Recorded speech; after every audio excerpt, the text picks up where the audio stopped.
Hi everyone, welcome back to my channel Ashni's kitchen.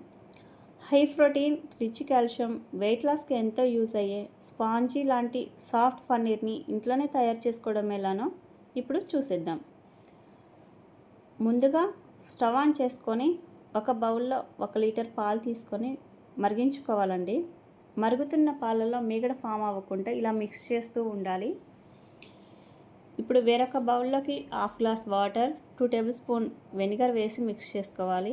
మరిగించుకున్న పాలల్లో ఈ వెనిగర్ని కొంచెం కొంచెంగా వేస్తూ మిక్స్ చేసుకోవాలి.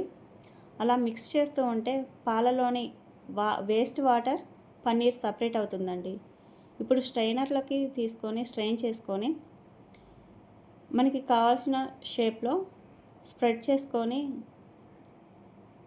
స్క్వేర్ బాక్స్లో పెట్టి స్ప్రెడ్ చేసుకొని వెయిట్ ఏమన్నా పెట్టేసి 2 గంటల తర్వాత ఓపెన్ చేసి చూస్తే స్పాంజీ లాంటి సాఫ్ట్ పన్నీర్ రెడీ అండి. ఈ వీడియో మీకు నచ్చినట్లయితే లైక్ చేసి షేర్ చేసి నా ఛానల్ సబ్స్క్రైబ్ చేసి బెల్ ఐకాన్ని ప్రెస్ చేయండి. ఇలాంటి వీడియోస్ కోసం నా ఛానల్ని ఫాలో అవ్వండి. Thank you for watching.